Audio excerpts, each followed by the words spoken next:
Kayak kita lihat pergerakan begitu indeks harga saham gabungan kita di pekan ini setelah pekan-pekan yang cukup suram begitu dalam bulan Juli ini, tapi di hari ini kita lihat juga ya pekan terakhir di bulan Juli tampaknya lebih didominasi pergerakan di zona hijau, dan bahkan tadi sebelum penutupan juga Betul, sempat masih ya hijau. ada optimisme bahwa indeks harga saham Iya. gabungan kita akan ditutup di zona hijau hari ini. Nah, tapi sebetulnya kalau kita lihat, kita bedah lagi begitu ya secara sentimen, apa sih sebetulnya menjadi perhatian dari para pelaku pasar hari ini?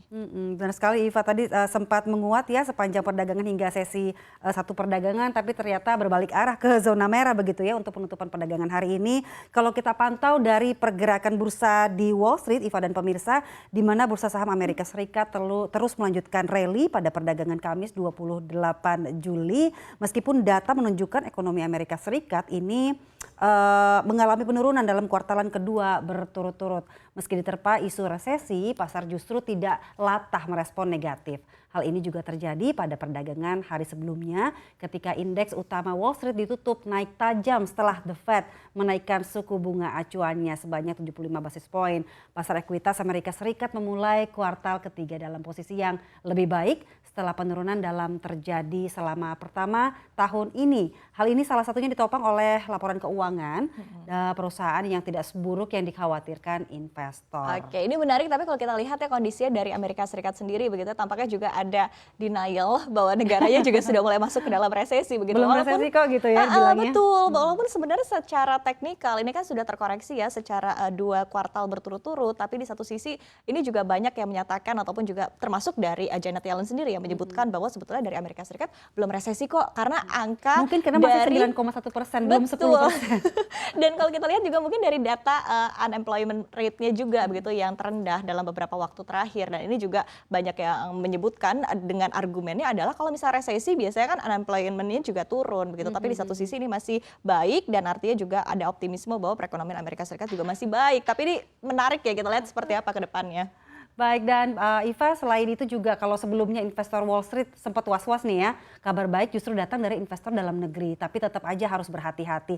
Selain dampak negatif kontraksi ekonomi Amerika Serikat yang akan memperlambat pertumbuhan ekonomi, kenaikan suku bunga Amerika Serikat juga menjadi ancaman nyata sebetulnya. Berarti saat ini Fed Fund Rate dengan suku bunganya Bank Indonesia kan kian menipis. Menipisnya selisih itu bisa menjadi ancaman sebetulnya karena membuat investasi di pasar keuangan Indonesia relatif kurang membaik, kurang menarik begitu ya, khususnya di pasar obligasi.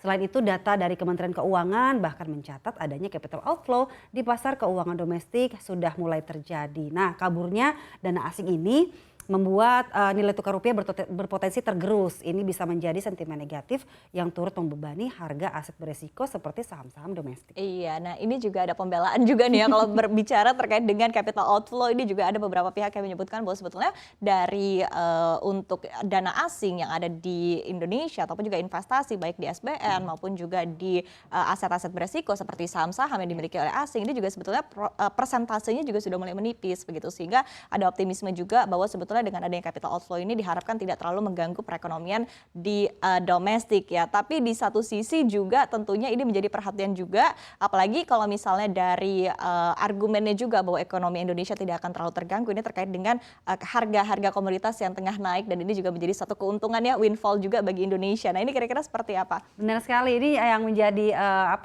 perhatian pasar itu juga kita harus melihat pergerakan harga komoditas Iva dan pemirsa. Dan kalau kita lihat di sini harga emiten di sektor energi, pertambangan hingga perkebunan pergerakannya kan nyaris secara eksklusif ditopang oleh naik turunnya harga komoditas di pasar global. Harga gas alam kontrak Amerika Serikat sempat menyentuh rekor tertinggi dalam 14 tahun pada perdagangan intraday beberapa hari lalu. Sedangkan harga kontrak Agustus untuk batu bara di pasar ICE Newcastle meskipun melemah tetap saja berada di atas 400-an dolar AS per metrik ton.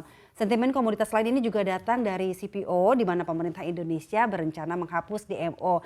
Jika memang terrealisasi, pada pemirsa ada peningkatan volume ekspor CPO dalam negeri dan harganya ini akan semakin kompetitif. Iya, nah ini kita lihat ya pergerakan harga batu bara kontrak di bulan Agustus bahkan sudah masih terus kokoh ya di atas 400 dolar Amerika Serikat, di level 424 dolar per metrik ton. Ini juga kadang-kadang menjadi perhatian dan menjadi pertanyaan ya, sebetulnya make sense nggak sih harga batu bara ini di level 400, apalagi juga kita lihat sebentar lagi juga kan sudah mulai memasuki musim dingin, ada potensi harganya juga masih akan terus meningkat begitu, dan ini menjadi pertanyaan lagi ke depannya, apakah betul-betul dari windfall dari kenaikan harga komoditas ini betul-betul masuk begitu kepada kantong APBN kita dan juga bisa mensupport APBN kita ke depannya. Karena di satu sisi ada pengeluaran yang cukup besar terkait dengan subsidi dan juga kompensasi di bidang energi begitu ya, sehingga akhirnya kita akan melihat kita perlu kalkulasi lagi seperti apa tentunya agar efek windfall ini juga tidak masuk langsung keluar gitu ya.